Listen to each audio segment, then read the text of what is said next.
వారు RTC employees అయితే ఒక బరువు ఉంటుంది, ఒక బాధ్యత ఉంటుంది, ఒక ట్రైనింగ్ ఉంటుంది, ఒక రెస్పాన్సిబిలిటీ ఉంటుంది. అది లేకుండా అవుట్ సోర్సింగ్ లో తీసుకున్నారు. మొన్న దుగ్గు రాజేంద్ర అనే చెప్తున్నారు, ఒక కండక్టర్ కరీంనగర్ లెక్కిండట అవుట్ సోర్సింగ్ లో తీసుకున్న పిల్లాడు హైదరాబాద్కి వచ్చే లోపల 9,000 రూపాయలు పైసలు వసూలైతే ఆ 9,000 పట్టుకొని వాడు మధ్యలో దిగి వెళ్ళిపోయాడు. అడిగేటోడు ఎవరు దిక్కులేడు. అంటే బాధ్యత ఉండదు బేసిక్ గా, బయట నుండి అవుట్ సోర్స్ నుంచి తీసుకుంటే. వాళ్ళ ఆర్టీసీ ఎంప్లాయీస్ అయితే బాధ్యత ఉంటుంది. ఈ విషయాలు మరి రవాణా శాఖ మంత్రి పొన్నం ప్రభాకర్ గారికి నేను ప్రత్యేకించి గుర్తు చేస్తా ఉన్నా. ఎందుకంటే అసెంబ్లీ జరిగేటప్పుడు మా అన్న వాళ్ళందరూ పోతే ఆయన ఒక ఉచిత సలహా ఇచ్చిండట పొన్నం ప్రభాకర్ గారు, మంత్రులందరినీ కలవండాయా మీరు అన్నట. మరి అందరు మంత్రులు కలిస్తే ట్రాన్స్పోర్ట్ శాఖ మంత్రి తమరి దగ్గర ఎందుకు పొన్నమన్నా? మరి మీరు బాధ్యత తీసుకోవాలి, ఆర్టీసీ కార్మికులతో చర్చలు జరపాలి, వాళ్ళకున్న సమస్యల పరిష్కారానికి ముందుకెళ్లాలని నేను డిమాండ్ చేస్తున్నా. పొన్నం ప్రభాకర్ గారు నేను పర్టికులర్ గా రిక్వెస్ట్ చేస్తా ఉన్నా, ఏదైతే ఫిట్మెంట్ పెంచినారో 2017లో 16% పెంచినారు, అదేవిధంగా 6 నెలల కింద ఒక 21% పెంచారు. ఆర్టీసీ ఉద్యోగులు ప్రభుత్వ ఉద్యోగులు కాదంటున్నారు. కాదన్నప్పుడు ప్రభుత్వ ఉద్యోగుల తరహా ఒక 1.5% హెచ్ఆర్ఏ వీళ్ళకు కూడా కట్ చేసిండ్రు. మరి మీరే చెప్పాలి, ప్రభుత్వ ఉద్యోగుల కాదా? ప్రభుత్వ ఉద్యోగులు అయితే జీతాలు కూడా పెంచండి, మరి ఓన్లీ కట్టింగ్ మాత్రం చేస్తున్నారు. పిఆర్సీ కూడా ఇంతవరకు పెంచలేదు, అమలు చేయలేదు. రిటైర్ అయిన వాళ్లకు బెనిఫిట్స్ లేవు. ఆర్టీసీ అనేటటువంటిది పేదవాడి యొక్క బస్సు, పేదవాడికి పనికొచ్చే బస్సు. ఈ సంస్థను దయచేసి ప్రైవేటీకరణ వరకు పుష్ చేయొద్దని చెప్పి గవర్నమెంట్ నేను కోరుకుంటూ, మళ్ళీ ఒకసారి మేము ఒకటే డిమాండ్ చేస్తా ఉన్నాం, ఏదైతే 1000 మంది కార్మికులను అన్యాయంగా తీసేసిండ్రో వాళ్ళని తిరిగి విధులలోకి తీసుకోవాలి. అందులో మేమందరం పోరాటం చేయంగా 300 మందిని తీసుకున్నారు. ఇంకా మిగతా 400 మందిని త్వరితగతిన మీరు తీసుకోవాలి. తీసుకోకపోతే 24వ తారీఖున ఆ 400 మంది ఎంప్లాయీస్ తో పాటు జాగృతి కార్యకర్తలు, నాయకులు అందరం కూడా సెక్రటేరియట్ ని ముట్టడించడం జరుగుతుంది. కార్మికులు ఆర్టీసీకి మాత్రం చైర్మన్ లేకపోవడంతో కూడా ఇబ్బంది అవుతుందన్న విషయాన్ని పదే పదే కార్మికులు చెప్తున్నారు. ఒక పక్క యూనియన్ లేదు, ఇంకొక పక్క చైర్మన్ లేదు. అంటే ఎట్ ఎనీ కాస్ట్ అధికారులకే చెప్పుకోవాల్సి వస్తుంది. వాళ్ళ జులుంను భరించలేని పరిస్థితి ఉంది. కాబట్టి మరి ప్రభుత్వాన్ని సత్వరమే ఆర్టీసీకి చైర్మన్ వేయాలని కూడా మేము ఈ సందర్భంగా డిమాండ్ చేస్తా ఉన్నాను. అట్ ద సేమ్ టైం విద్యార్థులు, వికలాంగులు, జర్నలిస్టులకు సంబంధించిన బస్ పాస్లు ఏవైతే ఉంటాయో అవేవి కూడా రియంబర్స్మెంట్ చేయడం లేదు. వాటిని రియంబర్స్ చేయాలని కూడా నేను కోరుతా ఉన్నాను. మరి హాజరైనటువంటి పత్రికా మిత్రులకు, ప్రజలకు అల్టిమేట్ గా కోరేది ఒకటే, ఆర్టీసీని బతికించుకుందాం. సామాన్యుడికి ఏదైతే ట్రాన్స్పోర్ట్ గా వ్యవహరిస్తుందో అటువంటి ఆర్టీసీ సంస్థను ప్రైవేటీకరణ చేసేటటువంటి కుట్ర ఏదైతే ఉందో దాన్ని అందరం కూడా కలిసి సమిష్టిగా అడ్డుకోవాలి. ఆ కార్మికుల యొక్క సంక్షేమం కోసం కృషి చేయాలనే ఉద్దేశంతో జాగృతి ముందుకు నడుస్తుందని తెలియజేస్తూ సెలవు. Thank you. జై తెలంగాణ, జై జాగృతి.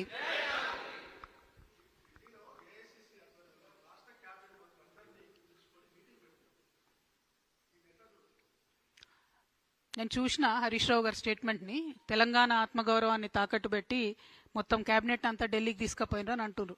100% అది వాస్తవం. అయితే విషయం ఏంటంటే అప్పుడు కేబినెట్ ఎర్రవల్లికి పోయేది, ఇప్పుడు ఢిల్లీకి పోతుంది. అంతే, పెద్ద తేడా ఏం లేదు.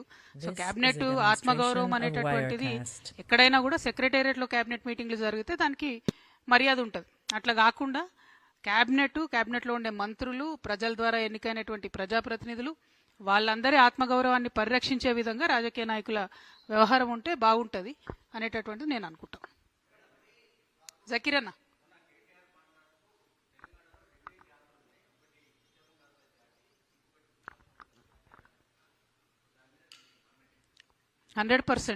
మరి ఉద్యమ ద్రోహులు ఎవరన్నది ప్రజలు నిర్ణయిస్తారు ఫ్యూచర్ లో.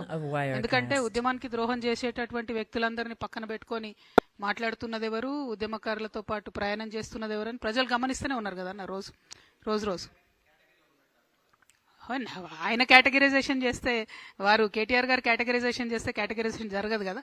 ప్రజలు చేస్తారు కేటగిరైజేషన్ అన్నది. ప్రజలు గుర్తిస్తారు ఎవరు ఉద్యమకారులు, ఎవరు ఉద్యమ ద్రోహులు అన్నది.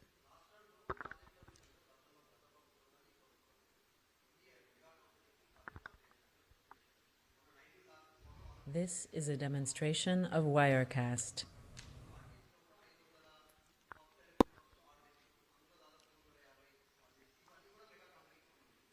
100% ఆర్టీసీ అనేది మెగా కంపెనీకి దారదత్తం చేయడానికే ప్రైవేటీకరణ అనేటటువంటి సూత్రం వచ్చింది.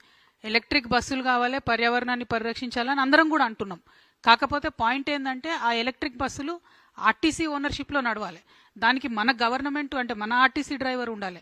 శిక్షణ విషయంలో కావచ్చు, క్రమశిక్షణ విషయంలో కావచ్చు, ఆర్టీసీ స్టాఫ్ ఉండే ట్రైనింగ్ వేరే ఉంటుంది, ప్రైవేట్ గా తీసుకునే పిల్లల ట్రైనింగ్ వేరే ఉంటుంది. ఇప్పుడు ఆ ఎలక్ట్రిక్ బస్సులు పెట్టి అవుట్ సోర్సింగ్ పెట్టి కండక్టర్ డ్యూటీ కూడా డ్రైవర్ చేసే పరిస్థితి వస్తున్నది.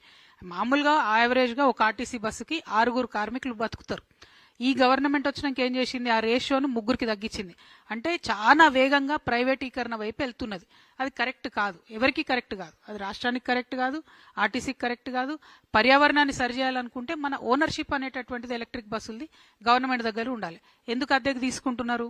ఆ అద్దెకు ఉండే కండిషన్లు ఏంది, మళ్ళీ ఎప్పుడు ఇస్తారంటే అల్టిమేట్ గా ప్రైవేట్ వ్యక్తులకు, ప్రైవేట్ సంస్థలకు లాభం చేస్తున్నారు అనేది క్లియర్ గా తెలుస్తున్నది. Thank you. అది తప్పు. యాక్చువల్లీ మంచి టాపిక్ గుర్తు చేసినావు బ్రదర్. జేఎన్యూఆర్ఎం అనే స్కీమ్ ఉంటుంది. దాంట్లో ఒక్కొక్క బస్సుకు 36 లక్షలు గ్రాంట్ వస్తుంది. ఈ రాష్ట్ర ప్రభుత్వం వచ్చిన తర్వాత, బీఆర్ఎస్ ప్రభుత్వం ఉన్నప్పుడు గ్రాంట్ రిలీజ్ చేసింది. ఈ ప్రభుత్వం వచ్చిన తర్వాత ఏదైతే కేంద్రం నుండి గ్రాంట్ వస్తుందో వీళ్ళు ఆర్టీసీకి ఇస్తలేరు. నేను అందుకే శ్వేతపత్రం రిలీజ్ చేయమని చెప్తున్నా. ఒక పక్క మహాలక్ష్మి పథకం కింద ఆర్టీసీని వాడుకుంటూ ఆర్టీసీకి చెల్లించాల్సిన డబ్బులు చెల్లించడం లేదు. రెండవది, కేంద్రం నుంచి వచ్చేటటువంటి గ్రాంట్స్ ఏవైతే ఉంటాయో అవి ఆర్టీసీకి రాకుండా చేస్తా ఉన్నారు. దీనివల్ల ఆర్టీసీ ఎంప్లాయీస్ వాళ్ళు దాచుకున్నటువంటి సొమ్ము కూడా బయటకు ఇవ్వలేని పరిస్థితి. ఆర్టీసీలో ఎవరైనా రిటైర్ అయితే వాళ్ళకి రిటైర్మెంట్ బెనిఫిట్స్ ఇవ్వలేని పరిస్థితి ఉన్నది. సో ఆ కేంద్రం నుండి వచ్చే నిధులు ఖచ్చితంగా ఆర్టీసీకే వాడాలని మేము డిమాండ్ చేస్తా ఉన్నాం. Thank you. జై తెలంగాణ, జై జాగృతి. ఆర్టీసీ కార్మికుల ఐక్యత, ఆర్టీసీ కార్మికుల ఐక్యత. జై తెలంగాణ. బిల్లు పెట్టింది అది అక్కడ బీజేపీ గవర్నర్ గారు వారు అడ్డుకోవడం జరిగింది. ఇవాళ నేను రేవంత్ రెడ్డి గారిని డిమాండ్ చేస్తా ఉన్నా, మీరు అధికారంలోకి వచ్చే కన్నా ముందు మీరు పదే పదే చెప్పారు, మేము అధికారంలోకి రాగానే ఆర్టీసీని ప్రభుత్వంలో విలీనం చేస్తాం, ప్రభుత్వ ఉద్యోగులతో సమానంగా వేతనాలు ఇస్తామని చెప్పారు. మీరేమి కొత్తగా చేసే అవసరం లేదు. ఆల్రెడీ బిల్లు గవర్నర్ దగ్గర రెడీగా ఉంది, ఉభయ సభల్లో పాస్ అయి గవర్నర్ గారి దగ్గర ఉన్నది. దాన్ని త్వరితగతిన పాస్ చేయించాలని చెప్పి నేను రేవంత్ రెడ్డి గారి ప్రభుత్వాన్ని, కాంగ్రెస్ ప్రభుత్వాన్ని డిమాండ్ చేస్తా ఉన్నాను.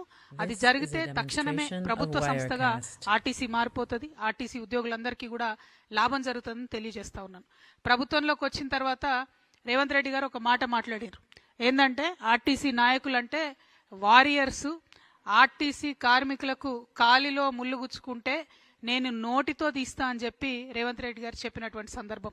కానీ 2.5 సంవత్సరాలు అయింది. వారి గుండెల్లో గాయమైతున్నా కూడా కాంగ్రెస్ ప్రభుత్వం కనీసం